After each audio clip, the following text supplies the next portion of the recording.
tugas muka 5 SMA Negeri 2 Palangkaraya. Jadi di sini saya akan menjelaskan tentang pemanasan global. Jadi pemanasan global atau global warming adalah adanya proses peningkatan suhu rata-rata atmosfer, laut, dan daratan bumi. Lalu di sini saya akan menjelaskan tentang efek terhadap suhu bumi. Jadi bagaimana perbedaan dampak pentingkan jika suhu bumi mengalami kenaikan 1,5 derajat Celcius dan 2 derajat Celcius.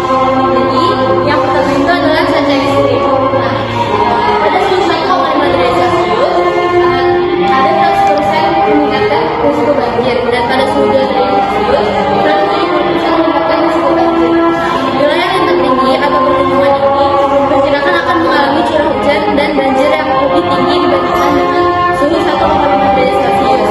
Lalu yang kedua yaitu lautan es di kutub utara. Pada suhu 1,5 derajat Celcius musim panas tanpa air terjadi pada 100 tahun sekali. Sedangkan pada suhu 2 derajat Celcius musim panas tanpa es terjadi 10 tahun sekali. Nah, hal ini disebabkan karena belum banyak panas yang diserap sehingga berdampak pada sirkulasi laut dan berdampak juga pada cuaca musim dingin. Lalu yang ketiga yaitu ketersediaan air. Nah, pada ketersediaan air ini pada suhu 1,5 derajat Celcius ada 350 juta penduduk kota yang terkena kekeringan parah, dan pada suhu 2 derajat Celcius terdapat 410 juta penduduk kota yang terkena kekeringan parah. Misalnya risiko peningkatan besaran ini jauh lebih besar pada suhu 2 derajat Celcius dibandingkan dengan suhu 1,5 derajat Celcius. Nah, lalu selanjutnya yaitu efisiensi. Nah, pada suhu 1,5 derajat Celcius ini terdapat 6% serangga, 8% tumbuhan, dan 4% hewan vertebrata yang terpengaruh. Dan pada suhu 2 derajat Celcius terdapat 18% serangga, lalu 16% tumbuhan, dan 8% hewan vertebrata yang terpengaruh. Nah, pada suhu 1,5 derajat Celcius ini dia akan berkurang 2/3-nya pada serangga, lalu setengahnya lagi pada hewan dan hewan vertebrata. Lalu pada suhu 2 derajat Celcius dia akan kehilangan jauh lebih besar dari wilayah-wilayahnya. Lalu yang selanjutnya lautan ini dia menurunkan keanekaragaman hayati, laut, ekosistem, dan fungsinya setiap kenaikan suhu. Jadi pada setiap kenaikan suhu ini ekosistem ini akan diperkirakan bertransformasi seiring dengan kenaikannya suhu tersebut. Lalu kenaikan permukaan. Pada suhu 1,5 derajat Celcius terdapat 46 juta orang yang terdampak kenaikan permukaan air laut ini setinggi 48 cm. Lalu pada suhu 2 derajat Celcius terdapat 49 juta orang yang terdampak kenaikan permukaan air laut ini dengan setinggi 56 cm.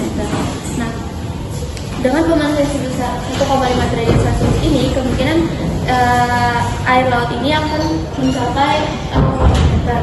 Lalu pada 2 derajat Celcius ini dia akan naik sehingga menjadi 0,46 cm.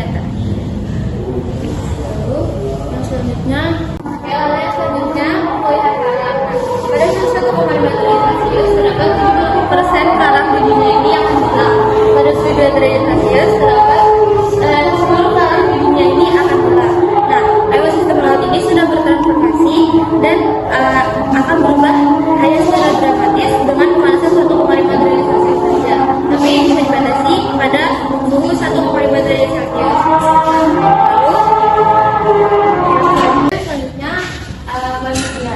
Pada suhu 1,5 derajat Celcius terdapat 90% populasi manusia yang terkena gelombang panas setiap 20 tahun sekali. Sedangkan pada suhu 2 derajat Celcius terdapat 20% populasi manusia yang terkena gelombang panas tiap 20 tahun sekali. Nah, kesehatan pada manusia ini juga terdapat pada kenaikan suhu bumi ini di wilayah perkotaan. Nah, lalu yang terakhir yaitu makanan.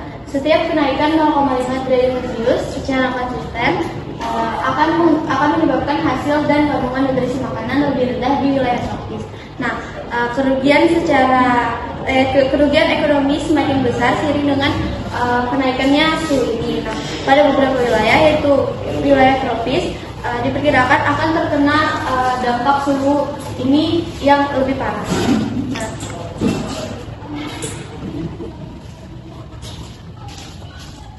sekian dari presentasi saya. Jika ada salah kata, saya mohon maaf. Terima kasih.